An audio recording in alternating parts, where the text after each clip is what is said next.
ఈరోజు సోషల్ మీడియాలో ఏం జరుగుతుంది? మత ఉన్మాదం ఇది వరకటి కంటే ఎక్కువైంది. అవలా ఇది వరకటి కంటే ఎక్కువైంది మత ఉన్మాదం. ఎందుకు ఎక్కువైంది? మతం పేరుతో మనుషులను విడగొడుతున్నారు. అరే మతాలు ఎందుకు వచ్చాయి అంటే మంచి నేర్పించడానికి వచ్చాయి. మతాలు ఎందుకు వచ్చాయి అంటే మనిషిని సంస్కరించడానికి వచ్చాయి. ఇది పూర్వీకులు చెప్పిన మాట. మతం ఎందుకంటే మనిషికి దైవ భయం ఇచ్చి మనిషి కట్టు తప్పిపోకుండా గాడి తప్పిపోకుండా యథార్థంగా బతకడానికి మతం ఉపయోగపడాలి. అలా అయితే ఓకే, ఎన్ని మతాలైనా సృష్టించుకోండి, కానీ దేవుడు ఒక్కడే. 100 మతాలున్నా దేవుడు ఒక్కడే, సత్యం ఒక్కటే. సరే, ఈ మతాలు విద్వేషాలు సృష్టించడానికి కాదు, కొట్టుకు చావడానికి కాదు, అన్నదమ్ముల మధ్య గొడవలు సృష్టించడానికి కాదు, ఐక్యత నాశనం చేయడానికి కాదు. కానీ ఈరోజు మీరు వ్యవస్థ చూడండి, వాట్సాప్ యూనివర్సిటీలో ఎన్ని వస్తాయో రోజు రోజుకి. ప్రతి వాడు అక్కడ ప్రొఫెసరే వాట్సాప్ యూనివర్సిటీలో, ప్రతి వాడు మేధావే. వాడు ఏదైనా పోస్ట్ చేస్తాడు, ఏదైనా చెప్తాడు, ఏ అబద్ధానైనా స్ప్రెడ్ చేస్తాడు. అది అలా ప్రజల్లోకి వెళ్ళిపోద్ది. దాన్ని నమ్మేసే వాళ్ళు కూడా ఉన్నారు. నమ్మేసి దాన్ని వ్యాప్తి చేసి ప్రజల్లో కల్లోలాలు సృష్టిస్తున్నారు, కల్లోలాలు. దానివల్ల కొన్నాళ్ళకి ఇదే నడిస్తే, ఈ మీడియాలో ఇదే నడిస్తే నరుక్కుని కొట్టుకుని చంపుకునే రోజులు వస్తాయి. అలా వస్తే ఏ మతం వాడు ఆనందంగా ఉండడు. నువ్వు నేను కొట్టుకుంటే, నువ్వు 10 దెబ్బలు కొడితే నేను 5 దెబ్బలు కొడితే నీకు దెబ్బలు తగులుతాయి, నాకు దెబ్బలు తగులుతాయి. దానివల్ల నీకు నష్టమే, నాకు నష్టమే. అలాగే రేపు పొద్దున్న పిల్లలు కొట్టుకుంటే, ఒక సమూహం కొట్టుకుంటే, ఒక సమాజం కొట్టుకుంటే వ్యవస్థ మొత్తం నాశనం. అందుకే యేసుక్రీస్తు అన్నాడు, కత్తి పట్టుకున్నవాడు ఆ కత్తి వలననే నశిస్తాడు అన్నాడు. అందుకే నీ శత్రువును కూడా క్షమించి ప్రేమించిన ఆయన అని ప్రేమ సూత్రాన్ని ప్రపంచానికి బోధించాడు. ఈ ప్రేమ సూత్రం అహింసా సిద్ధాంతానికి మూలం. ఈ అహింసా సిద్ధాంతాన్ని అవలంబించిన గాంధీ మహాత్ముడు లాంటి వారందరికీ కూడా యేసుక్రీస్తే మార్గదర్శి. ఆయన బోధనలు ప్రపంచాన్నంతగా ప్రభావితం చేశాయంటే, కొట్టండి, చంపండి, నరకండి అని ఎప్పుడు ఎవరిని రెచ్చగొట్టలేదు ఆయన. రెచ్చగొడితే ఆయన కూడా రెచ్చగొట్టవచ్చు, ఎందుకంటే వేలాది జన సమూహాలు ఉన్నాయి ఆయన చుట్టూ. కానీ ఏనాడు ఎవరిని రెచ్చగొట్టలేదు ఆయన. ప్రతి ఒక్కరికి ఒక్కటే బోధించాడు, నీ శత్రువును కూడా క్షమించు. నీ శత్రువు ఆకలి కొంటే అతనికి భోజనం పెట్టు. ప్రపంచంలో చరిత్రలో ఎక్కడైనా వెతుక్కోండి, ఎవ్వడు చెప్పలేదు ఇంతవరకు, ఎవ్వడు చెప్పలా. మీరు ఏ పుస్తకమైనా చదువుకోండి, నీ శత్రువు ఆకలి కొంటే భోజనం పెట్టని ప్రపంచంలో చెప్పిన ఏకైక వ్యక్తి యేసుక్రీస్తు ప్రభువు. అంత చక్కటి ఉపదేశాలు ఆయన నుంచి వచ్చాయి. అవి మకిలి పట్టిపోయినటువంటి మానవ హృదయాన్ని శుద్ధీకరించేవి. మీరు బాగా అర్థం చేసుకోండి. మీ బట్టలు ఉతక్కపోతే కంపు కొడతాయి, మీ సాక్సులు ఉతక్కపోతే కంపు కొడతాయి, మీ షూషు చెప్పులు శుభ్రం చేయకపోతే వాసన వస్తాయి, అలాగే మీ కళ్ళు పళ్ళు ఒళ్ళు శుభ్రం చేయకపోతే వాసన వస్తుంది. ఇన్ ద సేమ్ సెన్స్, అన్నిటికంటే ఘోరమైన వ్యాధి కలిగిన హృదయాన్ని శుభ్రం చేయకపోయినా మానవ జీవితంలో కంపు పెరిగిపోద్ది. ఆ కంపే ఈరోజు మీకు మీడియాలో కనబడుతుంది. ఎన్ని క్రైమ్ వార్తలు వింటున్నాం మనం రోజు రోజు, చెప్పండి. వింటున్నాం, వినట్లేదా? ఎన్ని క్రైమ్ వార్తలు వింటున్నాం. ప్రతిదీ. ఒక ప్రియుడిని బెంగళూరులో కుర్చీలో కూర్చోబెట్టి తగలబెట్టేసింది క్రైమ్. ఒక ప్రియురాల్ని ఒక సైనికుడిగా పనిచేస్తున్న వ్యక్తి వైజాగ్లో ఇంటికి పిలిపించి ముక్కముక్కలుగా నరికి చంపేశాడు. ఒక అతను ఒక పసిబిడ్డ మీద అత్యాచారం చేసి చంపేశాడు. ఒక వ్యక్తి ఇన్సూరెన్స్ డబ్బుల కోసం స్నేహితుడిని చంపేశాడు. ఇవన్నీ ఏంటి వార్తలన్నీ? దరిద్రపు వార్తలు. మానవీయత చచ్చిపోతుంది సమాజంలో, వైషమ్యాలు పెరిగిపోతున్నాయి, భయంకరంగా మారిపోతున్నారు ప్రజలు. దీనికి కారణం ఏంటి? ఒకే ఒక్కటి, మనిషి తన హృదయంలో పేరుకుపోతున్న చెత్తను తొలగించుకోలేకపోతున్నాడు. ఆ చెత్త తొలగించడానికే దేవుడు సంఘాన్ని ఏర్పాటు చేశాడు, సంఘంలోనికి తీసుకురమ్మన్నాడు. సంఘంలో కూర్చోబెట్టి దేవుని జ్ఞానం అనే అమూల్యమైన నీళ్లతో, వెలకట్టలేని నీళ్లతో ఆ హృదయాన్ని కడగమన్నాడు. ఇక్కడ జరుగుతున్నది అదే ప్రాసెస్, క్లీనింగ్ ప్రాసెస్. ఏంటిది? Cleaning process. మీ హృదయాలలో ఉన్న ప్రతి కల్మషం తొలగిపోవాలి, మీ హృదయాలలో ఉన్న ప్రతి వ్యర్థ పదార్థం బయటికి పోవాలి. ఆ లోపల స్వచ్ఛత ఉండాలి, ప్రశాంతత ఉండాలి, శాంతి ఉండాలి, యథార్థత ఉండాలి, నెమ్మది ఉండాలి. అలాంటి వాడు నిజమైన మనిషి.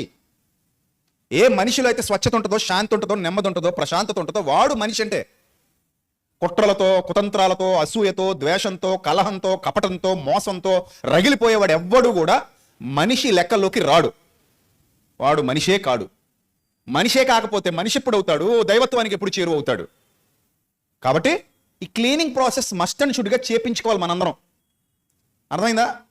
చాలామంది ఈ ఐబ్రోస్ ఏదో చేపిస్తారు కదా, దారం పెట్టి లాగుతుంటారు, చాలా నొప్పి వస్తుంది అంట. అది చాలా నొప్పి వస్తుంది అంట. అది భరించి కూడా వెళ్తారంట పాపం వాళ్ళు. ఆ దారం పెట్టి తిప్పి లాగుతారంట, అలా కరెక్ట్గా షేప్ తీస్తారంట. ఐబ్రో షేపింగ్ అంటారంట దాన్ని. దానికోసం నెల నెలా వెళ్ళాలంట. ఒకసారి మొదలెడితే మానకూడదంట.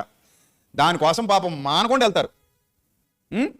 మరి ఐబ్రో షేపింగ్ ముఖ్యమా, హృదయాన్ని కడుక్కోవడం ముఖ్యమా? కదా. లేకపోతే మనందరం దయ్యాలు అయిపోతాం. హృదయాలు కడుక్కొని ప్రతివాడు దయ్యమే అవుతాడు, పాడుపడిపోద్ది ఇల్లు, అందరు దయ్యాలు అవుతారు, మానవత్వం చచ్చిపోద్ది. అంతెందుకు మొన్న నాకు యాక్సిడెంట్ అయింది ఈ వారంలోనే, ఎక్కడ షాద్నగర్ దగ్గర హైదరాబాద్. మేము ఫ్లైట్ దిగాం, గద్వాల్ మీటింగ్కి వెళ్తున్నాను, చాలా పెద్దగా యాక్సిడెంట్ అయింది. కానీ ఏం అవ్వాల, దేవుడి దయ వల్ల ప్రాణాలతో హ్యాపీగా ఉన్నాం. చిన్న చిన్న దెబ్బలు, పెద్ద విషయం కాదు, పట్టించుకోవాల్సిన పని కూడా లేదు. హ్యాపీగా బయటపడ్డాం. ఒక 2 రోజులు కాలు నొప్పి పట్టింది, 3వ రోజు తగ్గిపోయింది, ట్యాబ్లెట్లు వేసుకున్నా తగ్గిపోయింది. దానికి ఒక మతోన్మాద సంస్థ వాళ్ళు ఫేస్బుక్లో పోస్ట్ పెట్టారు. ఏమనంటే ఆ సంస్థకు చెందిన మతోన్మాద సంస్థకు చెందినటువంటి ఒక వ్యక్తి ఫేస్బుక్లో పోస్ట్ పెట్టాడంట. నాకు పంపించారు ఆ స్క్రీన్ షాట్. ఏమని పెట్టాడంటే, తప్ప తాగి కారు డ్రైవ్ చేసి యాక్సిడెంట్ చేసిన పాస్టర్ విజయప్రసాద్ రెడ్డి అని పెట్టాడు. నాకు నవ్వుకున్నాను నేను. అంటే నీలో ఈ పైశాచికత్వం ఉంది. I don't care about that. నేను నిజంగా అంత తప్ప తాగితే కారు ఇంకొక కారు మీద ఎందుకు ఎక్కుద్ది, నీ మీద ఎక్కుద్ది అంటే కదా. తాగినోడు ఎలా ఉంటాడు, నీకులాగా ఉంటాడు. సో నిజంగా అంత తప్ప తాగి నేను కారు డ్రైవ్ చేస్తే ఖచ్చితంగా నీ మీద ఎక్కుద్ది కారు, ఇంకొక కారుని గుద్దదు, ఇంకొక కారు వచ్చి నన్ను గుద్దదు. ఎందుకంటే ఏం జరిగిందో కూడా వాళ్ళకి తెలియదు ఆ భ్రష్టులకి. మేము గుద్దలా, మమ్మల్ని వచ్చి గుద్దేశారు వరుసగా టప్ టప్ టప్ అని, మధ్యలో ఇరుక్కుపోయాం మేము. సో ఈ ఉన్మాదం ఏమంటారు దీన్ని, మత ఉన్మాదం. అదే మనోడు అనుకోండి, అయ్యయ్యో ఎంత బాధ ఎంత కష్టం అంటాం. పక్క మతం వాడు అనేసరికి ద్వేషం అని ఏదోటి అనాలి. సో ఇలాగా ఎంత భ్రష్టు పట్టిపోతుందంటే మానవ హృదయం. దాన్ని కడుక్కోవాలి, దాన్ని శుభ్రం చేసుకోవాలి. ఇదే యాక్సిడెంట్ నా మీద పోస్ట్ పెట్టిన అతనికి అయిందనుకో, నేను అలా పెట్టను, నేను అసలు పెట్టలేను. నా మనసు ఒప్పుకోదు. ఒకవేళ నిజంగా అతను తాగి యాక్సిడెంట్ చేసినా కూడా నేను పట్టించుకోను, ఆ మాట అన్న కూడా. అతను చచ్చిపోవాలని కూడా కోరుకోను నేను. ఎందుకంటే నాకు ఇన్బిల్ట్గా లేదు లోపల, ఆ డేటా లేదు, నాకు నెగిటివ్ డేటా నా లోపల లేదు. నేను శత్రువుని కూడా ఏం చేస్తాను, ప్రేమిస్తాను. అదే నేర్చుకున్నా నా ప్రభు దగ్గర. శత్రువు అయినా బాగుండాలని కోరుకుంటా, అతను నన్ను తిట్టినా బాగుండాలని కోరుకుంటా. అది నేను ప్రాక్టీస్ చేస్తున్నాను. ఒకప్పుడు నేను అలాంటి వాడినే కాదన్నాను, కానీ నేను ఎప్పుడైతే ప్రభువులోకి వచ్చానో నా స్పిరిచువల్ ప్రాక్టీసెస్ అన్నీ మారిపోయినాయి. ఇప్పుడు నా స్పిరిచువల్ ప్రాక్టీస్ ఏంటంటే శత్రువుని కూడా ప్రేమించాలి, శత్రువు కూడా బాగుండాలని కోరుకోవాలి. ఇప్పుడు నేను నువ్వు చచ్చిపోవాలని కోరుకున్నా దేవుడిచ్చిన ఆయుష్కాలం వరకు నువ్వు బతుకుతావు. నేనే నిన్ను కోరుకుని చంపేలేను. కాకపోతే నీ మీద ద్వేషమో అసూయ కుళ్ళు కుషితం నా మనసులో పెట్టుకుంటే ఏదో రోజు నువ్వు చేస్తావు నేను చేస్తాను, కానీ నేను చచ్చినంతకాలం, నేను బతికినంతకాలం, చచ్చేంత వరకు ప్రశాంతత లేకుండా బతకాలి, ప్రశాంతత లేకుండా చావాలి. అందుకే ప్రభు చెప్పిన నీతి సూత్రం మానసిక ప్రశాంతతనిస్తుంది. నిన్ను దూషించేవాడిని ద్వేషించేవాడిని కూడా ఏం చేయమంటున్నాడు, ప్రేమించి క్షమించి వదిలే అన్నాడు. అంటే ఎక్కువ తీసుకోక మైండ్లోకి. ఆడి కర్మనాడు పోతాడు రా, వదిలే, ఆడి కర్మనాడు పోతాడు. 100 మంది నాకు పర్సనల్గా మెసేజ్లు పెట్టారు, అన్న ఏందన్నా మీకు ఇంత పాపులారిటీ ఉంది, మీకు ఇంతమంది తెలుసు, మీకు ఇంత ఇది ఉంది, మీరు కేసు పెట్టొచ్చు కదన్నా అన్నారు. ఏంటది? అలాగే నేను రోజు చాలా మంది మీద పెట్టాలి కేసులు, రోజు చాలా మంది మీద పెట్టుకుంటూ పోవాలి కేసులు. మనకు అవసరమే. కుక్క మురిగింది అనుకోండి, వదిలేయండి అన్నాను అంతే. రోడ్డు మీద వెళ్తుంటాం, ఏదో మురుగుద్ది, దాని మీద మళ్ళీ ఇప్పుడు కేసు పెట్టి టైం వేస్ట్ చేసుకుని ఇది ఇలా అనేసాడు నన్ను అంటే ఏమైపోయింది, నేను ఎంత తాగానే ఏడిచానా? ఆడంటే మాత్రం నేను తాగుపోతాను అయిపోతానా? పట్టించుకునే పని లేదు అసలు. ఆడు తాగుతాడు, ఆ విషయం ఆడికి తెలుసు, నేను తాగను, నాకు తెలుసు ఆ విషయం. సో ఈ మాట అనకపోతే వాళ్ళలో ఉన్న సైతాన్ని ఒప్పుకోడు, అంతే కదా. మరి లోపల సైతాన్ ఉంటేనే ఇలాంటి మాటలు వస్తాయి. కాబట్టి మన హృదయాన్ని ఎంత శుద్ధిగా ఉంచుకుంటే, హృదయ శుద్ధి గలవారు ఎవరు? హృదయ శుద్ధి గలవారు ధన్యులు. హృదయ శుద్ధి గలవారు ధన్యులు. ఈ మాట చెప్పింది యేసుక్రీస్తు. అది మన స్పిరిచువల్ ప్రాక్టీస్. ఇప్పుడు మనం అది ప్రాక్టీస్ చేయాలి, ఆ ప్రాక్టీస్ వైపు నేను నడిపించేదే నీలో ఉన్న విశ్వాసం. ఆ విశ్వాసం ఎంత పెరిగితే అంత బాగుంటావు నువ్వు. నిజంగా చెప్తున్నా, మీ హృదయం బాగుంటే, హృదయం శుద్ధిగా ఉంచుకుంటే అన్ని ఆశీర్వాదాలు మీ పాదాల దగ్గరికి వచ్చి పడతాయి. ఇది పచ్చి నిజం. ప్రపంచంలో దేవుడిచ్చే ఏ ఆశీర్వాదం అయినా సరే నీ పాదాల దగ్గరికి రావాలి అంటే ఖచ్చితంగా నీ హృదయం శుద్ధిగా ఉంటే చాలు, ఇంకేం అక్కర్లేదు. ఎప్పుడైతే ఈ ప్రాక్టీస్ మొదలు పెడతావో, దిస్ ఇస్ స్పిరిచువల్ ప్రాక్టీస్. ఈ స్పిరిచువల్ ప్రాక్టీస్ ఎప్పుడైతే మొదలు పెడతావో ఆటోమేటిక్గా వస్తాయి నీ కాళ్ళ దగ్గరికి, అన్నీ వస్తాయి. ఏది నీకు కొదువై ఉండదు, ఏ మేలు నీకు కొదువై ఉండదు. ఎందుకంటే దేవుని వాక్యం చాలా స్పష్టంగా చెప్తుంది. ప్రభు కన్నులు ఎప్పుడు ఎవరి మీద ఉంటాయో తెలుసా? పేతురు గారు రాసిన మొదటి పత్రికలో చెప్తాడు. చూడండి, బైబిల్ ఓపెన్ చేయండి అందరూ. ప్రభు కన్నులు ఎప్పుడు ఎవరి మీద ఉంటాయో ఎంత స్పష్టంగా రాయబడింది చూడండి. పేతురు గారు రాసినటువంటి మొదటి పత్రిక 3వ అధ్యాయము 10వ వచనం. పేతురు గారు రాసిన మొదటి పత్రిక 3వ అధ్యాయము 10వ వచనం. జీవమును ప్రేమించి ఏ దినాలు చూడగోరువాడు? మంచి దినాలు చూడాలను అనుకుంటుంటే గనుక జీవాన్ని ప్రేమించి మంచి దినములను చూడగోరువాడు చెడ్డది పలకకుండా నాలుకను. చెడ్డది పలకుండా ఏంటట? నాలుకను. మీరు ఒకసారి ఈ స్పిరిచువల్ ప్రాక్టీస్లో భాగంగా చెక్ చేసుకుంటే మనకు అర్థమైపోద్ది. మన నాలుక ఎక్కువ చెడ్డ మాటలు పలుకుతుంది అనుకో, లోపల డేటా బాగాలేదని అర్థం, నువ్వు సేవ్ చేసిన డేటా. పాయింట్ అర్థమైందా? కారనీళ్ళు తాగామనుకో ఆ రోజంతా ఎలా ఉంటుంది కడుపంతా? మంటగా ఉంటుంది. పెరుగేసుకుని కొద్దిగా అన్నం తింటే ఎలా ఉంటుంది కడుపంతా? చల్లగా ఉంటుంది. చల్లగా ఉండడానికి మంటగా ఉండడానికి కారణం ఏంటి? నువ్వు తీసుకున్న ఆహారం కారణం. అందుకే దేవుని వాక్యం చెబుతుంది, హృదయము నిండి ఉండు దానిని బట్టి నోరు మాట్లాడును. ఇది కూడా మానసిక శాస్త్రవేత్తలకు అర్థం కాని సూత్రం. తర్వాత మానసిక శాస్త్రం అనేది పుట్టింది. మానసిక శాస్త్రం పుట్టక మునిపే, సిగ్మండ్ ఫ్రాయిడ్ అనే మానసిక శాస్త్ర పితామహుడు ఈ లోకంలోనికి రాకమునిపే యేసుక్రీస్తు చెప్పినటువంటి మానసిక సూత్రాలు ఇవన్నీ కూడా మనస్తత్వ శాస్త్రవేత్తలు, మనస్తత్వ నిపుణులు ఇప్పుడు చెబుతున్న ఎన్నో సూత్రాలు యేసుక్రీస్తు 2000 సంవత్సరాల క్రిందట ఈ ప్రపంచానికి పరిచయం చేశారు. ఆయన పరిచయం చేసిన అద్భుత సూత్రాలు ఇదొకటి. ఏంటి? హృదయము నిండి ఉండు దానిని బట్టి నోరు మాట్లాడుతుందంటే నువ్వు లోపల ఏ డేటా పెట్టుకున్నావు ఆ డేటా డిస్ప్లే మీద కనబడద్దంట. నీ గ్యాలరీ ఉంది కదా, గ్యాలరీలో ఉన్న ఫోటోలన్నీ నువ్వు తీసినవేనా కాదా? నువ్వు సేవ్ చేసినవా కాదా? నువ్వు సేవ్ చేసినవే. ఇప్పుడు నీ స్క్రీన్ సేవర్ మీదకి ఆ ఫోటో రావాలంటే ఎందులో ఉండాలి? అది గ్యాలరీలో ఉండాలి. గ్యాలరీలో ఉన్నదైనా స్క్రీన్ సేవర్ మీదకి వస్తుంది, అంతేనా? గ్యాలరీలో లేనిది ఏదైనా బయటకు వస్తుందా? రాదు కదా. అలాగే నీ హృదయంలో ఏం సేవ్ చేసుకుంటున్నావు అవే వస్తాయి బయటికి. ఇప్పుడు చెడ్డ మాటలు పలకకుండా అన్నాడు. చెడ్డ మాటలు అంటే ఎప్పుడు వస్తాయి? డేటాబేస్లో ఉంటే వస్తాయి. నీ లోపల నీ మెమరీ కార్డులో ఎక్కువ చెడ్డ మాటలే నింపావు అనుకో, బూతులు విన్నావు అనుకో, అవే వస్తాయి బయటికి. ఎంత దారుణం అంటే ఈ మధ్య సినిమాల్లో పెట్టే బూతులు టీషర్ట్ల మీద తిరుగుతున్నారు కుర్రాళ్ళు. నిన్న మేము కారులో వచ్చేస్తున్నాం, ఒక టీషర్ట్ ఉంది వెనకన, పెద్ద అక్షరాలతో రాసుకున్నాడు, దరిద్ర కొట్టాడు. అది నిజంగానే టీషర్ట్ కంపెనీ ప్రింటింగ్. అది బూత్ మాట. అది బూత్ మాట. ఎఫ్ పేరుతో స్టార్ట్ అవుద్ది, FU డాష్. అది పెట్టుకున్నాడు వెనకాల, ఇంత పెద్ద అక్షరాలతో రాసుకున్నాడు పనికిమాలోడు. అంటే టీషర్ట్ మీద బూతులు రాసుకు తిరిగే సంస్కృతి వచ్చిందండి చివరికి. పిల్లలు, యవనస్తులు ఏమి నేర్పిస్తావు ఇప్పుడు వాళ్ళకి? ఏమి నేర్పిస్తావు అంటే ఆడు ఏమంటాడంటే నా ఇష్టం, నా స్వేచ్ఛ అంటాడు. నీ స్వేచ్ఛలో నీ ఇష్టంలో బూతులు రాసి తిరుగుతావా? అలాంటి టీషర్ట్లు కొనుక్కుంటావా? బూత్ మాటలు ఉన్న టీషర్ట్లు, ఇంగ్లీష్ బూతు. కొన్నాళ్ళకి తెలుగు బూతులు కూడా వస్తాయి. ఏం చేస్తాం? మన కర్మలకు గాలింది. వ్యవస్థ అలా తగలడుతుంది. స్వేచ్ఛ పేరుతో మితిమీరిపోతుంది సమాజం. స్వేచ్ఛ, దానికి పెట్టుకున్న పనికిమాల పేరు ఏంటి? స్వేచ్ఛ పేరుతో ఇష్టం వచ్చినట్టు వ్యవహరిస్తున్నారు. ఇది దైవోగ్రతకు సంకేతం. సొదొమ గొమొర్రాల్లా కనబడుతున్నాయి ప్రపంచం. అదే చెప్పాడు ప్రభువు. సొదొమ గొమొర్రాలు ఎలా ఉందో వైఖరి, అంచె దినాల్లో మనుష్య కుమారుడు మరలా ఈ భూమి మీదకి ఉగ్రత పంపించబోయే రోజుల్లో సేమ్ మనుష్యులు సొదొమ గొమొర్రాలను పోలి ఉంటారు అని చెప్పాడు. నోవహు దినాలు ఎలా ఉన్నాయో అలా ఉంటుంది అన్నాడు. కనబడుతుంది ప్రస్తుత సమాజం, మనకు తెలిసిపోతుంది. రోజు రోజుకి వ్యవస్థ దిగజారిపోతుంది. ఇంకా దిగజారిపోద్ది. రాబోయే 10 సంవత్సరాల్లో క్రైమ్ రేట్ ఇంకా పెరుగుద్ది. సోషల్ మీడియాని కంట్రోల్ చేయకపోతే ప్రభుత్వాలు, క్రైమ్ రేట్ ఇంకా పెరుగుద్ది. విచ్చలవిడితనం పెరిగిపోద్ది. మానసిక రుగ్మతలు పెరిగిపోతాయి. ఎందుకంటే మీలో చాలా మంది ఫోన్కి ఎడిక్ట్ అయిపోయి ఉన్నారు. ఇప్పుడు ఫోన్ లేకపోతే ఒకసారి టెస్ట్ చేసుకోండి. ఒక్క 5 గంటలు మీకు ఉండకపోతే ఏమైపోతారో? అవసరానికి వాడుకోండి, తప్పలేదు. ఒక్క 5 గంటలు ఇది మీ దగ్గర లేదనుకోండి, ఏమైపోతారు? మీరందరూ హ్యాపీగా ఉండగలరా? ఎంతమంది ఉండగలరా హ్యాపీగా ఇది ఒక రోజు లేకుండా?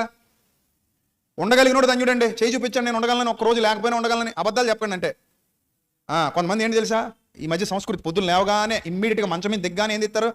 ఫోన్ తీస్తారు. ముందు ఎందులోకి వెళ్ళిపోతారు? వాట్సాప్లోకి వెళ్తారా? ఓకే, మీరు ఎందులోకి వెళ్తారు? ఎందులోకి వెళ్తారు? నెక్స్ట్ ఇన్స్టాగ్రామ్లోకి పోతారు, లేకపోతే ఫేస్బుక్లోకి పోతారు, యూట్యూబ్లోకి పోతారు. మొత్తం చెక్ చేసుకుని వచ్చేస్తారు. జబ్బు ఎలా ఉంటుంది చెప్పనా? ఫస్ట్ ఇన్స్టాగ్రామ్లోకి వెళ్తారు, తిరుగుతారు, కొంచెం చిరాకు వస్తుంది. మళ్ళీ నెక్స్ట్ ఫేస్బుక్లోకి వెళ్తారు, తిరుగుతారు, ఇంకొంచెం చిరాకు వస్తుంది. మళ్ళీ అక్కడ నుంచి వాట్సాప్లోకి వెళ్తారు, తిరిగి కొంచెం చిరాకు వచ్చాక టెలిగ్రామ్లోకి వెళ్తారు, మళ్ళీ కొంచెం తిరిగి చిరాకు వచ్చాక యూట్యూబ్లోకి వెళ్తారు, మళ్ళీ అక్కడ తిరిగి చివరికి వచ్చి మళ్ళీ మొదట ఎక్కడ మొదలెట్టారు అక్కడికి వస్తారు. ఈలోగా టైం చూసుకుంటే 1-2 గంటలు అయిపోద్ది. అరే ఇంత టైం అయిపోయింది అనుకుంటాడు. అంతెందుకు, ఇది వరకు బాత్రూంలోకి వెళ్తే 10 నిమిషాల్లో వచ్చేసేవారు బయటికి. ఇప్పుడు ఆ బాత్రూంలో పీట మీద కూర్చొని ఉండిపోతున్నాడు. అందుకే మలబద్ధకాలు వచ్చేస్తున్నాయి. పిస్ట్ల, మూలశంక ఇవన్నీ రావడానికి కారణం ఏంటంటే ఆ పీట మీద కూర్చొని ఎన్ని గంటలు ఉంటారో నాయన. అది ఏమైనా హనీమూన్కి వెళ్ళావా నువ్వు? ఏమైనా పార్క్కి వెళ్ళావా? లేకపోతే ఏమైనా ఎక్కడికైనా ఒక అద్భుతమైన దృశ్య కావ్యాన్ని చూస్తున్నావా? అక్కడ నువ్వు బాత్రూంలో తగలడ్డావు, అక్కడికి మళ్ళీ ఫోన్ పట్టుకెళ్ళావు, కొంత బ్యాక్టీరియా దీనికి అంటించుకున్నావు, బయటికి తెచ్చుకున్నావు, మళ్ళీ గుంటల మీద పెట్టుకుని మంచమే పడుకున్నావు. ఒకటి కాదు దరిద్రం. దీనివల్ల మానసిక రుగ్మతలు పెరిగిపోయి మనుషులు పశువులాగా అయిపోతున్నారు. ఓర్పు తగ్గిపోతుంది, సహనం తగ్గిపోతుంది, బేరింగ్ కెపాసిటీ పోద్ది. నేను మళ్ళీ చెప్తున్నా, ఎక్కువ సోషల్ మీడియాకి ఎడిక్ట్ అయిపోతే బేరింగ్ కెపాసిటీ తగ్గిపోద్ది, సహనం చచ్చిపోయి పిల్లల మీద అరిచేస్తారు, ఇంట్లో వాళ్ళ మీద అరిచేస్తారు, కోపం పెరిగిపోద్ది. ఎందుకు అరుస్తున్నారో తెలియదు. దీనికి కారణం ఒకటే, సోషల్ మీడియాకి ఎడిక్ట్ అయిపోయావు నువ్వు. రకరకాల రీల్స్ చూస్తున్నావు, రకరకాల రీల్స్ అన్నీ చూస్తున్నావు. మంచివి చూసినా తప్పులేదు, చెడ్డవి చూస్తున్నారు, వచ్చిందల్లా చూస్తున్నారు, ఏది వస్తే అది చూస్తున్నారు.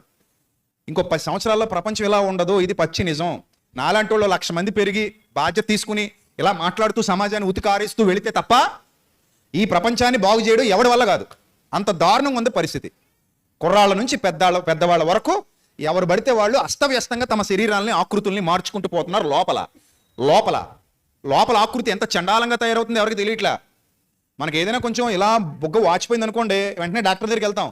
ఇది బొగ్గండి బాగానే ఉండేది, కానీ ఎందుకో పెద్ద వాపు వచ్చేసిందని. చెవిలోంచి చీమ గారుతుందంటే డాక్టర్ దగ్గరికి వెళ్తాం. ముక్కులోంచి రక్తం గారుతుందంటే డాక్టర్ దగ్గరికి వెళ్తాం. కడుపులో నొప్పి వస్తుందంటే డాక్టర్ దగ్గరికి వెళ్తాం. ఇవన్నీ పైకి కనిపించే సిమ్టమ్స్, కానీ అంతరంగంలో ఎంత కీడు జరుగుతుందో మనకు తెలియట్లా. ఆ సిమ్టమ్స్ మనకు అర్థం కావట్లా. డాక్టర్ దగ్గరికి వచ్చి ఏం నేర్చుకోవాలో కూడా తెలియట్లా. అందుకే అంతరంగ వ్యవస్థ పాడైపోయింది. ఏ వ్యవస్థ? అంతరంగ వ్యవస్థ. డ్రగ్ అడిక్ట్స్ పెరిగిపోయారు ఈ రోజుల్లో. మీరు కావాలంటే బయటకు వెళ్ళి చూడండి, కాలేజీకి వెళ్ళి చాలా మంది పిల్లలు గంజాయికి బానిసలయ్యారు. ముఖ్యంగా మన రాజమండ్రిలో కూడా చాలా గంజాయి బ్యాచ్ ఉన్నారంట. అలా తాగుతూ తిరుగుతూ గొడవలు పెట్టుకుంటూ నరుక్కుంటూ చంపుకుంటూ తిరుగుతున్నారు, కొట్టుకుంటూ తిరుగుతున్నారు. గంజాయి బ్యాచ్. మన ఎక్కడో కోటిపల్లి బస్ స్టాండ్లో ఏదో గొడవ జరిగిందని ఫేస్బుక్లో పెట్టారు. తాగేసి కొట్టుకున్నారు, గంజాయి కాల్చుకుని కొట్టుకున్నారు మొత్తం మీద. ఆ కోటకమల్ సెంటర్లో కూడా ఉన్నారంట ఇలాంటి వాళ్ళు. ఏం చేస్తాం? రోజు రోజుకి ఇలా పిల్లలు, యువత చెడిపోయి ఆ తల్లిదండ్రులు పట్టించుకోక, నాన్న వాళ్ళు ఎవరు లేక, సరైన బోధనా విధానం వాళ్ళకి తెలియక, వాళ్ళకి బుద్ధి చెప్పేవాళ్ళు లేక ఇలాగ అయిపోతున్నారు. నిజంగానే ఈ ఎడిక్ట్ అయిపోయిన వాళ్ళు, ఈ గంజాయికి మత్తుకి ఎడిక్ట్ అయిపోయిన వాళ్ళు, వాళ్ళ హృదయం ఇంకెంత దారుణంగా చెడిపోద్దో మీరు ఆలోచన చేయండి. మామూలుగానే స్పృహలో ఉండట్లేదు మనుషులు, ఇంకా మత్తులో ఉంటే ఇంకేం చేస్తారు? నేరాలు ఘోరాలు పెరిగిపోతాయి రోజు రోజుకి. కాబట్టి ఖచ్చితంగా ఈ వ్యవస్థను ప్రక్షాళన చేయాలంటే దేవుని వాక్యంతో ఈ మలినమైపోయిన హృదయాలను ఏం చేయాలి? కడగాలి. కడగాలి. కడకపోతే బాగుపడరు, ఎవరు బాగుపడరు. స్నానం చేయకపోతే ఒళ్ళు శుద్ధి అవ్వదు. ప్రతిరోజు స్నానం చేయాలి, అప్పుడే ఒళ్ళు శుద్ధి అవుద్ది. అలాగే వాక్యంతో మానవ హృదయాన్ని కడకపోతే మనిషి బాగుపడ్డాడు, నాశనం అయిపోతాడు. మన పిల్లల పరిస్థితి అంతే. నేను ఎక్కువ భయపడేది పిల్లల కోసమే. నిజంగా ఎక్కువ భయపడేది యువత కోసం. యూత్ ఎక్కువ నాశనం అయిపోతారు. వాళ్ళ ఫోన్లు వాళ్ళ చేతికి ఇచ్చేస్తాను, ఇంకా ప్రాబ్లం అది. ఇప్పుడు మీలో చాలా మంది చేసే తప్పేంటి చెప్పనా? మీ చిన్నపిల్లలు, ఇంట్లో పిల్లలు ఉంటారు కదా, చిన్నపిల్లలు, ఈ తల్లులు పని చేసుకోవాలి, డిస్టర్బ్ అవ్వకుండా ఉండాలి, వంట చేసుకోవాలి, ఏదో ఇంట్లో పని చేసుకోవాలి. తండ్రి డిస్టర్బ్ అవ్వకుండా ఉండాలి. అందుకని పిల్లలకి ఏం చేస్తారు? ఫోన్ ఇచ్చేసి గంట చూసుకుని ఇయ్యమ్మా, 2 గంటలు చూసుకుని ఇయ్యమ్మా అంటారు. వాళ్ళు ఏం చూస్తున్నారో మీరు అబ్జర్వ్ చేస్తారా? చేయరు. వాళ్ళకి నచ్చింది వాళ్ళు చూసుకుని తర్వాత మీకు ఫోన్ తెచ్చిస్తారు. వాళ్ళు ఏం చూశారు కనీసం మీరు హిస్టరీ కూడా చెక్ చేయరు. ఆ గూగుల్ హిస్టరీ చెక్ చేయరు, యూట్యూబ్ హిస్టరీ చెక్ చేయరు. వాళ్ళు ఏం చూస్తారో చూసేస్తారు. చూసేసిన తర్వాత అదంతా లోపల లోడ్ అయిపోద్ది. చిన్నపిల్లలు వాళ్ళకి తెలియదు, లోడ్ అయిపోద్ది. ఆ లోడ్ అయిపోయిన తర్వాత వాళ్ళ లోపల అంతరంగం పాడవుతూ పెరుగుతారు. మీకు తెలియకుండానే మీ పిల్లలు ఒకరోజు చేజారిపోతారు, మీకు అర్థం కాకుండానే చేజారిపోతారు. అందుకే ఫోన్ ఇచ్చారా పిల్లలకి, తల్లిదండ్రులు దగ్గరుండి మానిటర్ చేయాలి, టైం పెట్టాలి. ఇన్ని నిమిషాలు మాత్రమే చూడాలి నువ్వు, ఆ తర్వాత ఫోన్ ఇచ్చేయాలి, నువ్వు చూసిందంతా నాకు చూపించాలి, నువ్వేం చూస్తున్నావో నాకు తెలియాలి. ఇలా తల్లిదండ్రులు మానిటర్ చేయాలి. అంత ఖాళీ ఎక్కడి నుంచి వచ్చింది మనకి? మనం ఎవరు మానిటర్ చేయట్లా? చేస్తున్నారా? ఖచ్చితంగా పిల్లలందరూ మానిటర్ చేస్తున్నారా తల్లిదండ్రులు? చెయ్యాలి, లేకపోతే పోతారు, చాలా నష్టపోతారు, పిల్లలు నష్టపోతారు. గుర్తుపెట్టుకోండి, తల్లిదండ్రులందరికీ చెప్తున్నా. ఆ తర్వాత మనం చేతులు గాలిన తర్వాత ఆకులు పట్టుకున్న ఎలాంటి ప్రయోజనం ఉండదు. సో చూడండి, జీవమును ప్రేమించి, పేతురు పత్రిక, జీవమును ప్రేమించి మంచి దినాలు చూడాలనుకుంటున్నావా? చెడ్డది పలుకకుండా నాలుకను కాపాడుకో అన్నాడు. This is the spiritual practice, one of the part అనమాట. మన స్పిరిచువల్ ప్రాక్టీస్లో one of the major part ఇది. ఏంటి? చెడ్డది పలకకుండా నాలుగు కాపాడుకో. ఎందుకంటే ఈ నాలుగుతో మంచి మాటలు పలకొచ్చు, చెడ్డది పలకొచ్చు. మనిషిని బాగు చేయొచ్చు, మనిషిని పాడు చేయొచ్చు. నాలుగుతో మనిషిని పాడు చేసేవాళ్ళు ఉన్నారు లేదా ప్రపంచంలో? బోలెడంత మంది ఉన్నారు. నాలుగుతో చాలా మనిషిని పాడు చేసేస్తున్నారు, వాళ్ళ మాటలతో మనిషిని పాడు చేసేస్తున్నారు. సో కాబట్టి చెడ్డది పలకకుండా నాలుకను కాపాడుకో, కపటపు మాటలు చెప్పకుండా పెదవులను కాపాడుకో అన్నాడు. పాయింట్ జాగ్రత్తగా అర్థం చేసుకోండి. దీన్ని కాపాడుకో. ఎందుకు? దాన్ని బ్యాడ్గా యూజ్ చేయకు. ఎందుకంటే ఆ ఫలితం నీకే తిరిగి వస్తుంది. నువ్వు అలా యూజ్ చేస్తే ఏదో రోజు ఆ ఫలితం నీకే తిరిగి వస్తుంది. నెక్స్ట్, అతడు కీడు నుండి తొలగి మేలు చేయాలంటున్నాడు. ప్రాక్టీస్ మార్చుకో, నీ ప్రాక్టీసెస్ మార్చుకో. నువ్వు రోజు ఏం చేస్తున్నావో ముందు అబ్జర్వ్ చేసుకో. మనం ఏం చేస్తున్నావు మనకు తెలుస్తుందా తెలీదా? చెప్పండి అమ్మా, తెలుస్తుందా తెలీదా? ఖచ్చితంగా తెలుస్తుంది. నువ్వు ఒక వర్క్ చేస్తున్నావు అంటే నేను ఈ వర్క్ చేస్తున్నాను నీకు తెలుస్తుంది. ఆ వర్క్లో ఒకవేళ నువ్వు కీడు చేసే దిశగా వెళుతుంటే గనుక దాన్ని కట్ చేయి, ఆ పిచ్చి మొలకలు కట్ చేసి మేలు చేసే దిశగా నీ స్పిరిచువల్ ప్రాక్టీసెస్, నీ డైలీ ప్రాక్టీసెస్ మార్చుకో, పట్టుదలగా మార్చుకో. మార్చుకుంటే మారతాయి, మార్చుకోకపోతే మారవు. పట్టుదలగా మార్చుకో, అన్నీ మారతాయి. నేను మార్చుకోనంటావా? మారవు. ఇలాగే పోద్ది జీవితం, ఇంకా చెడిపోద్ది జీవితం. అందుకే కీడు నుండి తొలగి ఏం చేయాలంటున్నాడు? మేలు చేయి. ఈ రోజు నుంచి మేలు చేయడం మొదలుపెట్టు. అది అలవాటు అయిపోద్ది. చేయగా ప్రతి పని ఏమవుద్ది? అలవాటు అవుద్ది. నువ్వు స్పిరిచువల్ ప్రాక్టీస్, సాధన అంటారు దీన్ని, సాధన. ఈ సాధకము చేయబడిన జ్ఞానేంద్రియాలు అన్నాడు బైబిల్ గ్రంథంలో. ఈ సాధన మొదలుపెట్టు, స్పిరిచువల్ ప్రాక్టీస్ మొదలు పెడితే కీడు నుండి తొలగి ఏం చేయాలి? మేలు చేయాలి. నెక్స్ట్, సమాధానమును వెదకి దానిని వెంటాడాలంట. ఏం చేయాలమ్మా? వెంటాడాలి. వెంటాడకుండా ఏది దొరుకుతుంది చెప్పండి? చేపలు పట్టుకునే వాళ్ళు ఉన్నారు, చేప వెనక పరిగెత్తాలి, జాలరి వల పట్టుకొని, లేకపోతే చేప దొరకదు. చేప మన దగ్గరికి వస్తుందా? మనం వెళ్ళాలా చేప దగ్గరికి? వెళ్ళాలి కదా, మరి దాని వెంట పరిగెత్తాలి, లేకపోతే దొరకదు. అలాగే సమాధానం నీ దగ్గరికి వచ్చేదో నువ్వు ప్రాక్టీస్ చేసి దాన్ని సంపాదించాలి. ఏదైనా సరే ప్రాక్టీస్, స్పిరిచువల్ ప్రాక్టీస్ అంటారు దీన్ని. నువ్వు మంచిగా మారాలనుకుంటున్నావా? ప్రాక్టీస్ చేయి. దానికి సంబంధించినటువంటి మెటీరియల్ నేను ఇస్తున్నాను నీకు. ఆ మెటీరియల్ నేను ఇస్తాను. ఒక స్పిరిచువల్ స్పీకర్గా, ఒక ప్రీచర్గా నీకు మెటీరియల్ ఇస్తాను. ఆ మెటీరియల్ తీసుకుని నువ్వేం చేయాలి? ప్రాక్టీస్ చేయాలి. నువ్వు అనుకుంటావు నేను సంఘానికి వెళ్ళిపోయాను, వాక్యం వినేశాను, అయిపోయింది. వినేస్తే అయిపోదు, ప్రాక్టీస్ చేయాలి. వినేస్తే అయిపోద్దా? అవ్వదు. ఏదైనా వింటే అవ్వదు, ప్రాక్టీస్ చేయాలి. ప్రాక్టీస్ మేక్స్ మ్యాన్ పర్ఫెక్ట్ అన్నాడు ఇంగ్లీష్లో సామెత. తెలుగులో కూడా సాధనమున పనులు సమకూరు ధరలోనా అన్నారు తెలుగులో పద్యంలో. అర్థమైందా? అలాగే బైబిల్ చెప్తోంది, నువ్వు మంచిగా ప్రాక్టీస్ చేయి, తప్పకుండా you will get a good behaviour. నీకు ఒక మంచి స్థితిలోకి నువ్వు వెళ్తావు. ఏ ప్రాక్టీస్ చేయకుండా నేను మంచివాడిని అయిపోవాలంటే అవ్వలేవు. ఏ ప్రాక్టీస్ చేయకుండా నేను గొప్పవాడిని అయిపోవాలంటే అవ్వలేవు. ఏదైనా సాధన చేయాల్సిందే. ఆ సాధన చేయాలంటే ముందు చెవిగలవాడు వినుగాక. వినాలి, ఫస్ట్ వినాలి, నేర్చుకోవాలి. ఓహో ఇది ఇలా ఉండాలి. ఇప్పుడు వంట ఉంది, మీరు ప్రాక్టీస్ చేస్తే కదా నేర్చుకున్నారు. ఫస్ట్ 4-5 కూరలు మాడబెట్టే ఉంటారు కదా. అదేదో సామెత చెప్తారు, 2-3 చంపితే కానీ వైద్యుడు గాడంట. అనుభవం పెరిగే కొలది మీకు వంట కొలతలు అవసరం లేదు, డబ్బా తీస్తారు, వేసేస్తుంటారు అంతే. చేత్తో చెయ్యి కొలత అంటారు దాన్ని. ఆడవాళ్ళు ఇంకా చెయ్యి తిరిగిపోయింది, అలవాటు అయిపోయింది వీళ్ళకి. అలా తీయడం వేయడం, అలా తీయడం వేయడం, అలా తీయడం వేయడం, చక్కగా రుచికరంగా వంట తీసి పెట్టేస్తారు. అదే యూట్యూబ్లో కొత్తగా చూసేవాళ్ళు ఏం చేస్తారు? పాస్ చేసుకోవటం, పెట్టడం, మళ్ళీ పాస్ చేసుకోవటం, కొలత తీసుకోవడం, మళ్ళీ పాస్ చేసుకోవటం, ఇలాగ మాడిపోవడం. అంతే కదా, కొత్త కోడల పరిస్థితి ఇలా ఉంటుంది. అదే అలవాటు అయిపోయిన వాళ్ళు టక్ టక్ టక్ టక్ మనం చేసి పెడతారు, 2 నిమిషాలు తెచ్చి మన కళ్ళ ముందు వడ్డించేస్తారు. టేస్ట్ కూడా చాలా బాగుంటుంది. అనుభవ జ్ఞానం అంటారు దాన్ని. మీరు కూడా అనుభవ జ్ఞానాన్ని సంపాదించాలి. నెక్స్ట్ ఏమన్నాడు చూడండి, సమాధానం వెతికి దాన్ని వెంటాడాలి. ఇప్పుడు 12వ వచనం చూడండి. ఇవన్నీ చేస్తే ఏమవుద్ది? ఇవన్నీ చేస్తే ఏంటి బెనిఫిట్? ఇవన్నీ చేస్తే ఏంటి బెనిఫిట్ అంటారా? చూడండి, ప్రభు కన్నులు నీతిమంతుల మీద ఉన్నాయి. ప్రభు కన్నులు ఎవరి మీద ఉన్నాయి? నీతిమంతుల మీద ఉన్నాయి. ఆయన చెవులు వారి ప్రార్థనల వైపు ఉన్నాయి. ప్రభు కన్నులు నీతిమంతుల మీద ఉన్నాయి, ఆయన చెవులు వారి ప్రార్థనల వైపు ఉన్నవి. కానీ ప్రభు ముఖం కీడు చేయవారికి విరోధంగా ఉంది. మీరు అనుకోవచ్చు, ఏమంటే మోసాలు చేసే వాళ్ళందరూ హ్యాపీగా బతుకుతున్నారు కదా, అన్యాయాలు చేసే వాళ్ళు హ్యాపీగా బతుకుతున్నారు కదా, అక్రమాలు చేసే వాళ్ళ జీవితాలే బాగున్నాయి కదా, మేము మంచిగా ఉంటే ఏంటి ఉపయోగం అని అనుకోవచ్చు. బాగున్నాయని మీరెవరు డిసైడ్ చేయడానికి?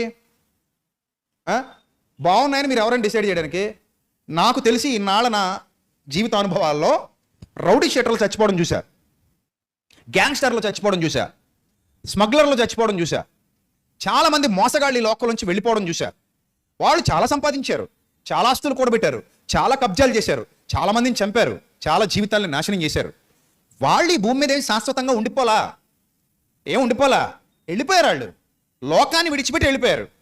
ఇప్పుడు వాళ్ళు ఎక్కడున్నారు మనకు తెలుసా? తెలీదు. ఇప్పుడు వాళ్ళు ఏమయ్యారు మనకు తెలుసా? తెలీదు, చూడలేదు మనం. ఒక బిన్ లాడెన్ చచ్చిపోయాడు. ఎక్కడున్నాడంటే మనం చెప్పగలమా? సుఖంగానే బతికాడు కదండి, ఆస్తులు పాస్తులు బాగానే సంపాదించాడు కదండి మీరు అంటారు. అరే చచ్చి ఎక్కడికి పోయి ఉంటాడు? అతను చేసిన క్రియల ఫలితాన్ని అనుభవించకుండా వెళ్ళిపోతాడా? అరే ఎంతోమంది గ్యాంగ్స్టర్లు, ఎంతోమంది డాన్లు హైదరాబాద్లోనే కొంతమందిని ఎన్కౌంటర్ చేసి చంపేశారు, మనకు తెలుసు. మరి వాళ్ళందరి పరిస్థితి ఏమిటి? అంటే ఒకడికి కీడు చేసి, ఒకడికి అన్యాయం చేసి మనం మేలు పొందేసుకుంటామా? ఎవడన్నాడు దాని గురించి? ఎవడు చెప్పాడు మీకు? ఖచ్చితంగా బైబిల్ చెప్తోంది, కొందరి పాపాలు వాళ్ళ వెంటబోతున్నాయి అన్నాడు, కొందరి పాపాలు వాళ్ళ ముందు పోతున్నాయి అన్నాడు.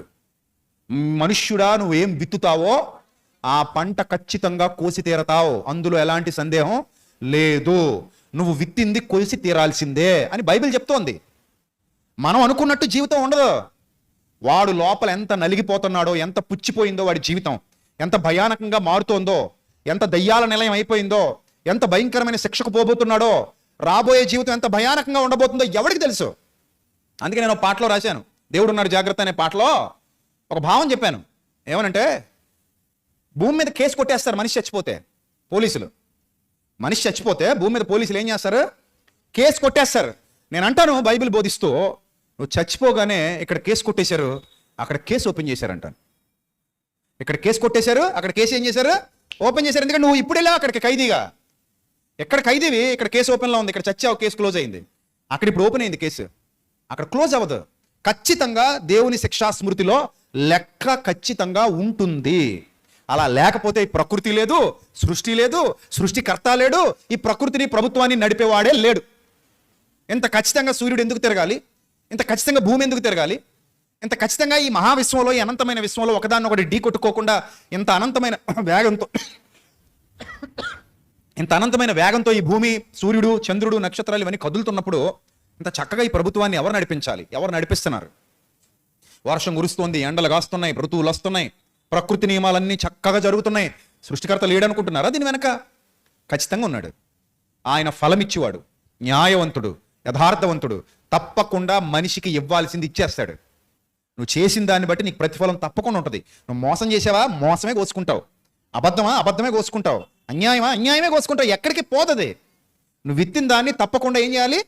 కోసి తీరాలి. ఇది universal law. What is that? Universal law. ఆ లా ఎవ్వడు మార్చలేడు. అది దైవ చట్టం. అది దాని ప్రకారంగానే మనుషులందరూ వెళ్తున్నారు. దాని ప్రకారంగా వెళ్తున్నారు.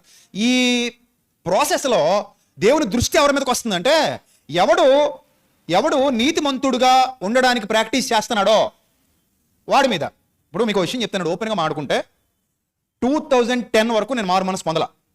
2010 వరకు, 2099లో అనుకుంటాను కాలేజీలో జాయిన్ అయ్యా. 99 నుంచి బూతులు మాట్లాడేవాడిని మా ఫ్రెండ్స్ అందరితో పాటు. పచ్చి బూతులు మేము అందరం మాట్లాడుకునేవాడు. సరదాగా మాట్లాడుకున్నప్పుడల్లా మా నోట్లోంచి ఏమొచ్చేవి? బూతులు వచ్చేవి. ఫ్రెండ్స్ ఒకరినొకరు తిట్టుకున్న బూతులు, అమ్మాయిలను కామెంట్ చేసేవాళ్ళం బూతులతోనే కాలేజీలో కూడా. ఇలాంటి చెడ్డ బిహేవియర్ మా అందరిలో ఉండేది. నాకు ఎవడు చెప్పేటోడు లేడప్పుడు. నాలాంటి వాడు నాకు దొరకలా అప్పుడు. నాకు ఎవడైనా చెప్పేసి ఉండుంటే, నాకు నేర్పించి ఉండుంటే నేను బాగుపడేవాడినేమో, మాకు చెప్పలా. కానీ ఎప్పుడైతే నేను మారు మనసు పొందానో, నా స్పిరిచువల్ ప్రాక్టీసెస్లో ఆ బూతు మాటలన్నీ పోయినాయి బయటికి, నా డేటాబేస్లోంచి తొలగిపోయినాయి. అవి నేను యూజ్ చేయడం మానేశాను, మాట్లాడడం మానేశాను, వాటిని తృణీకరించాను. తృణీకరించడం మాత్రమే కాదు, అసహించుకున్నాను. ఏం చేశాను? అసహించుకున్నాను. ఎంతగా అసహించుకున్నానంటే, ఎవడైనా వాటిని నా దగ్గర మాట్లాడుతున్నా కూడా పక్కన ఉండకుండా వెళ్ళిపోయేంతగా అసహించుకున్నాను. That is my spiritual practice. ఈ ప్రాక్టీస్ నేను 16 సంవత్సరాలుగా చేస్తున్నాను. 16 సంవత్సరాలుగా చేస్తున్నాను కాబట్టి నేను ఇప్పుడు దాన్ని అధిగమించి ఇక్కడికి వచ్చాను. ఇక్కడికి. నువ్వు ఎప్పుడైతే నీ శరీరానికి, నీ మనస్సుకి ఒక ప్రాక్టీస్ చేస్తావో, ఇస్తావో, ఆటోమేటిక్గా అన్నీ మార్చుకుంటావు. ఎవ్రీథింగ్ మారిపోద్ది. నువ్వు ప్రాక్టీస్ మొదలుపెట్టు, మారకపోతే అడుగు. నువ్వు ప్రాక్టీస్ మొదలుపెట్టి మారతాయి. నువ్వు ఏం మొదలు పెట్టకుండా ఏం మారతాయి? అవునా? చాలామంది అంటారు, పొట్ట తగ్గించేయాలి బ్రదర్, ఉండకూడదు ఇది అంటారా? తగ్గిపోద్దా ఊరికే కూర్చుంటే? ఏదోటి మానాలి. ఒకటి ఇదైనా మానాలి ఏంటి, లేదా తగ్గించాలన్న మాట అండమైనా మానాలి. నీ ఏది మానకుండా తగ్గుతుందా? తగ్గదు. నువ్వు ఫుడ్ మానేసి ప్రాక్టీస్ మొదలు పెట్టాలి. ఏదోటి చేయాలి. యోగా చేస్తావా, రన్నింగ్ చేస్తావా, వాకింగ్ చేస్తావా, జిమ్కి పోతావా, లేదా ఇంకోటి ఏదైనా చేస్తావా, చెయ్యి. ఆ ఫుడ్ కంట్రోల్ చేయి. అప్పుడు ఈ పెరిగిన ఇప్పటి వరకు బాగా ఎవరు పెంచారు? మన వెనకాల ఎవరి నుండి పెంచారు ఏంటి? మన పొట్ట పెరగడానికి కారణం ఎవరు? మనమే కదా. ఇంకోటి ఎవరిని పెంచుతుంటే వచ్చి మన పొట్ట మనమే పెంచుకుంటాం. మరి మనం పెంచుకున్న పొట్ట ఎవరు తగ్గించాలి? మనమే తగ్గించాలి.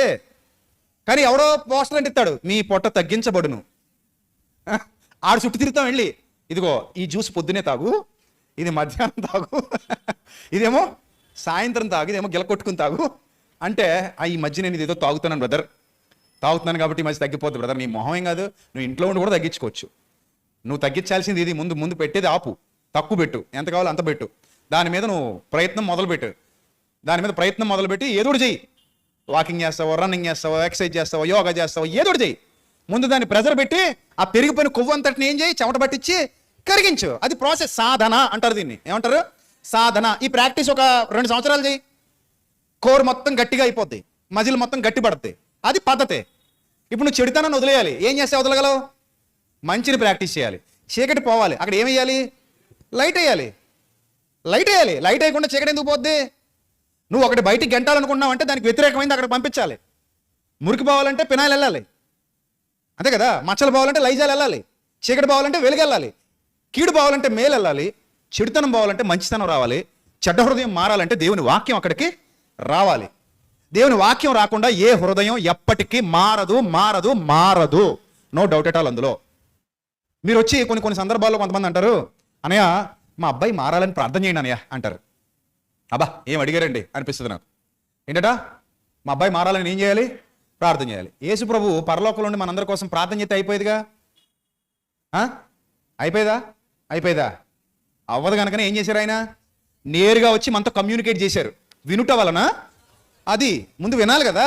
వినుట వలన విశ్వాసం కలుగును, వినుట క్రీస్తుని గురించిన మాట వల్ల కలుగును. ముందు బోధ వినిపించు మీ అబ్బాయికి, ముందు జ్ఞానం వినిపించు, ముందు సత్యం వినిపించు, జీవిత సత్యాలు తెలుసుకోమని చెప్పు.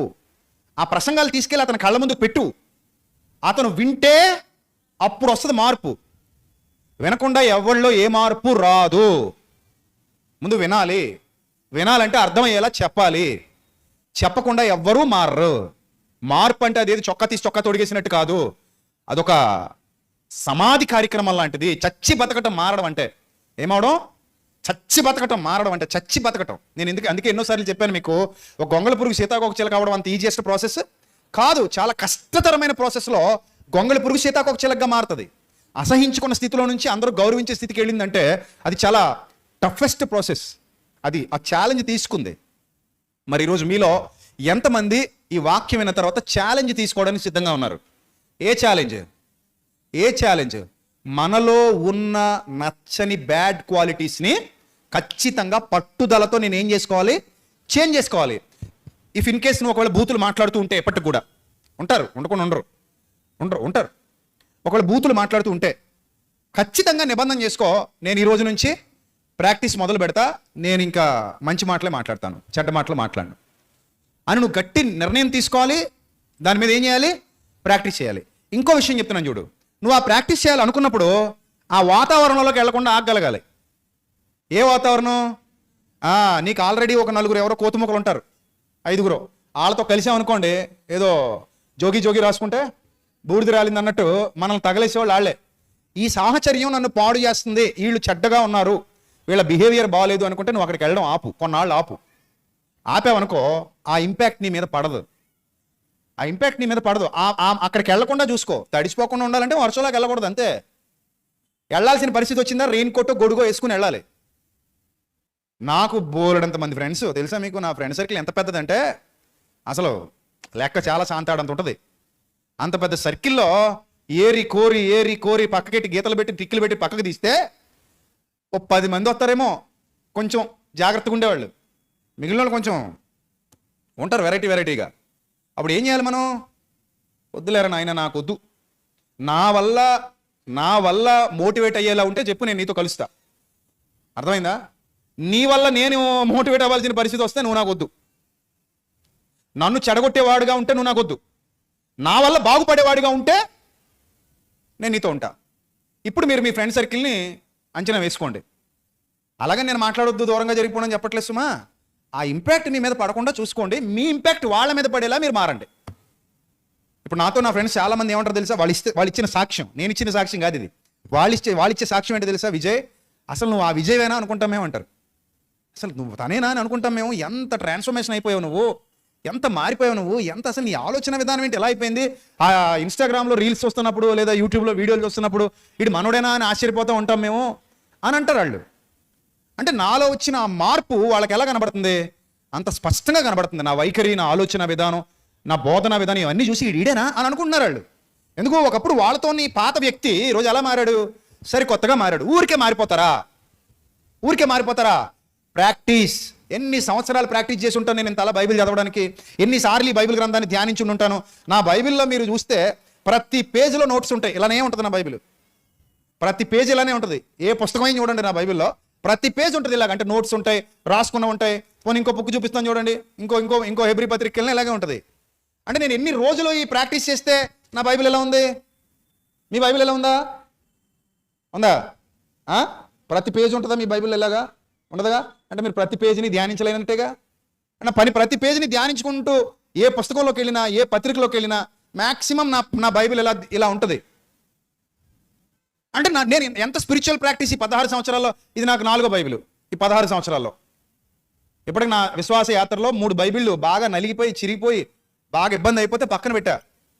ఇది 4వ బైబిల్ ప్రస్తుతానికి వాడుతాను. ఇది కూడా పాడైపోతుంది ఆల్రెడీ, పైన వాడి రోజు బట్టు తిరగాలి కదా, మరి రోజు తీయాలి. అంటే ఇంత ఎసెన్స్ లోపలికి ఎక్కించుకుంటే మనలో ఉన్న కల్మషం బయటికి పోతుంది. అదే యాకోబు పత్రిక 1:21లో చెప్పాడు. యాకోబు పత్రిక 1:21 చదవండి, ఏమనుందో అక్కడ. యాకోబు పత్రిక 1:21 ముగించుకుందాం. అందుచేత సమస్తమైన కల్మషాన్ని, వెర్రవీగుతున్న దుష్టత్వాన్ని, రెండు మనుషులు ఇన్బిల్ట్గా ఉంటాయి.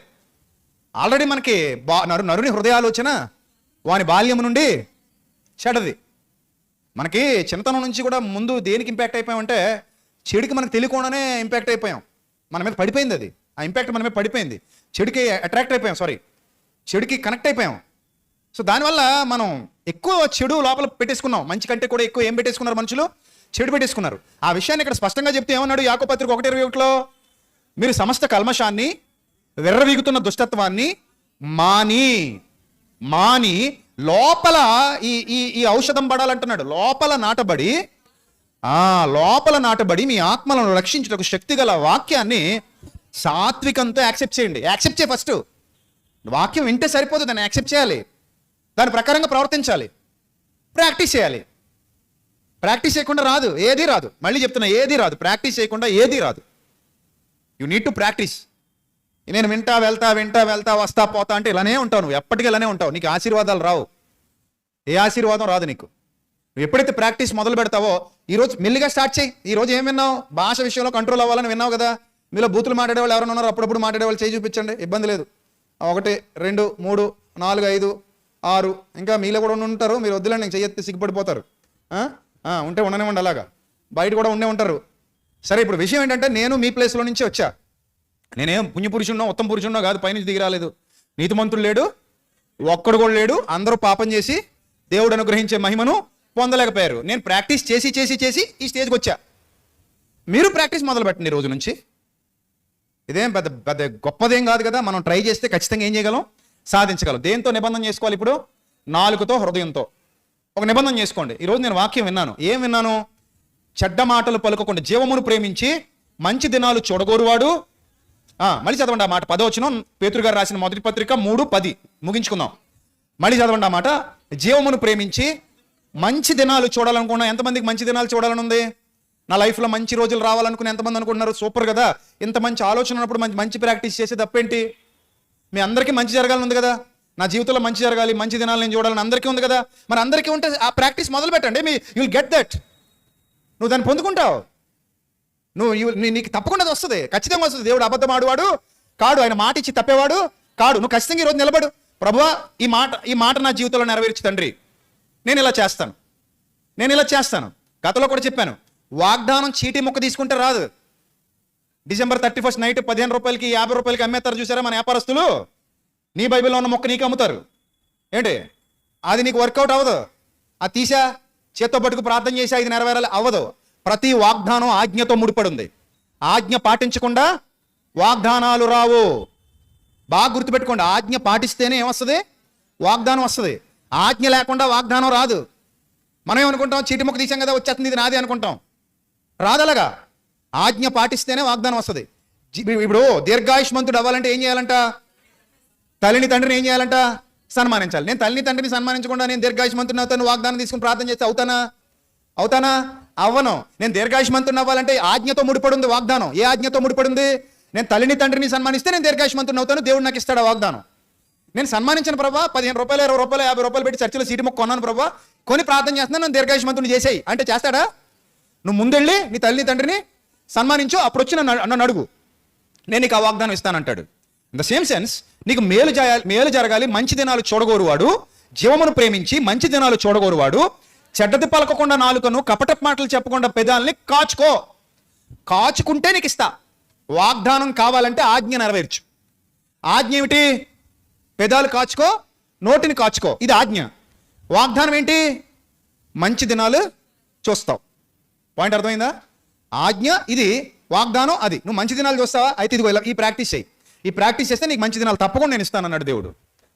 కాబట్టి ఈరోజు ఒక తీర్మానం తీసుకుని ఇక్కడ నుంచి వెళ్ళండి. యవనస్తులు, పెద్దవాళ్ళు, చిన్నవాళ్ళు అందరూ కూడా. ఏంటా తీర్మానం? ప్రభువా, నీ సేవకుడి ద్వారా, నీ వాక్యం ద్వారా నాతో సూటిగా స్పష్టంగా మాట్లాడావు. నా పెదాలు కాచుకోమన్నావు, కాచుకుంటా. నా నోటిని కాచుకోమన్నావు, కాచుకుంటా. ఇప్పుడు మీరు అడగొచ్చు, అలాగా సార్ మేమున్న ఉద్యోగంలోనో వ్యాపారంలోనో మేమున్న ఈ పరిస్థితిలోనో కొంచెం గట్టిగా మాట్లాడాల్సి వస్తుంది సార్. మరి గట్టిగా మాట్లాడాల్సి వస్తే ఎలా సార్ మరి అన్నావు అనుకో, గట్టిగా మాట్లాడాల్సి వస్తే గట్టిగా మాట్లాడు, బూతులు ఎందుకు? నా పాయింట్ అర్థమైందా? గట్టిగా మాట్లాడడానికి బూతు కావాలా? ఖచ్చితంగా మాట్లాడడానికి బూతు కావాలా? అరే నేను నీకంటే గట్టిగా మాట్లాడతాను నాయన అంటే నేను ప్రసంగంలో ఎన్ని బూతులు ఆడాలమంటావు? నీకంటే గట్టిగా ఖండిస్తా, గద్దిస్తా, బుద్ధి చెప్తా. నేను మీ ఒక్కడికే కాదు, ఆ రీల్ ఎవరికి వెళ్తుందో వాళ్ళందరూ నాకు బడి ఏడిచేవాళ్ళు చాలా మంది ఉంటారు. నిజంగా ఏడుస్తారు. నాకు పడి బ్యాడ్ కామెంట్లు పెడుతుంటారు కింద. నువ్వు ఎవడరా మమ్మల్ని అనడానికి అంటున్నాడు ఒకడు, నువ్వు ఎవడరా మాకు చెప్పడానికి అంటున్నాడు. వాళ్ళు ఎవరో నిబ్బీలునంట. అదే కామెంట్లో ఉన్నారు. వాళ్ళ కోపం వస్తుందంట నా ప్రసంగాలకి. అంటే ఈ లవ్వుల గురించి అది చెప్తున్నాను కదా, 7వ తరగతిలో 8వ తరగతిలో 10వ తరగతిలో ప్రేమలు ఏంటరా దద్దరి కొట్టేవాళ్ళరా, తల్లిదండ్రులకు లోబడండి ముందు, ఈ వయసులో ప్రేమలు ఏంటరా చదువుకునే వయసురా మీది అని చెప్తున్నాను కదా. అప్పుడు వీళ్ళ కోపాలు వచ్చేసి ఈ ఇన్స్టాగ్రామ్లో కింద కామెంట్లు పెడుతున్నారా, నువ్వు ఎవడరా అసలు మాకు చెప్పడానికి, నువ్వు ఎందుకురా మాకు చెప్తున్నావు, రా నన్ను ఎదురుకొస్తే గోప పగిలిపోద్ది.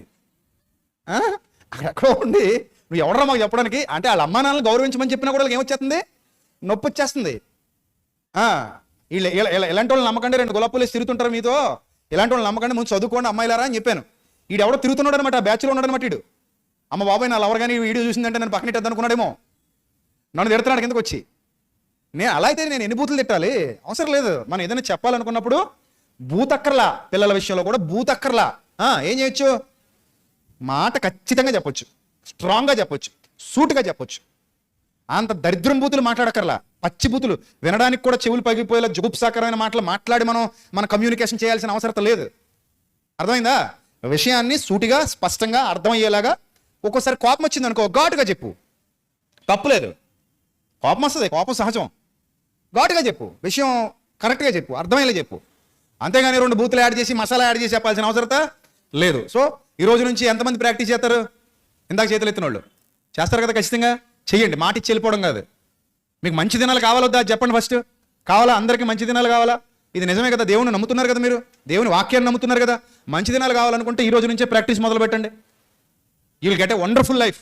నేను ఖచ్చితంగా చెప్తున్నారు, దేవుని సేవకుడుగా దేవుని వాక్యం చేత పట్టుకుని చెప్తున్నా. సంవత్సరం తిరగకుండా నీ జీవితం అద్భుతంగా మారకపోతే నన్ను అడుగు. సంవత్సరం తిరగకుండా, సంవత్సరం లోపే అంటే రాబోయే నూతన సంవత్సరానికే నీ జీవితంలో అద్భుతం, ఆశ్చర్యం తప్పకుండా జరిగి తీరుతుంది. నిన్ను చూసుకుని నువ్వే ఆశ్చర్యపోతావు. ఎప్పుడైతే స్పిరిచువల్ ప్రాక్టీస్ మొదలు పెడతావో లైఫ్లో చాలా చేంజెస్ వచ్చేస్తాయి. చాలా అద్భుతమైన మార్పులు చూస్తాం మనం, అద్భుతమైన మార్పులు. అదే దేవుడు కోరుతున్నాడు మన జీవితంలో నుంచి. కాబట్టి ఈ ప్రసంగం విన్న తర్వాత మీరు ఇతరులతో కూడా పంచుకోండి. అరే ఈరోజు నేను సన్నిధికి వెళ్ళా, దేవుని సన్నిధిలో ఇంత గొప్పగా నాతో దేవుడు మాట్లాడాడు, నేను విన్న వాక్యం నాకే కాదు మీకు కూడా అవసరం అని ఇతరులకు కూడా ఈ వాక్యాన్ని పంచివ్వండి, పంచిపెట్టండి, పంపించండి. వాళ్ళు కూడా నేర్చుకుంటారు. తద్వారా నిన్ను వలే నీ పొరుగువాడిని ప్రేమించు, నువ్వు వెళుతున్న ఉత్తమమైన మార్గంలో వాడిని కూడా నడిపించు. ఇది మత మార్పిడి కాదు, నేను ప్రతి ఒక్కడికి చెప్తున్నా.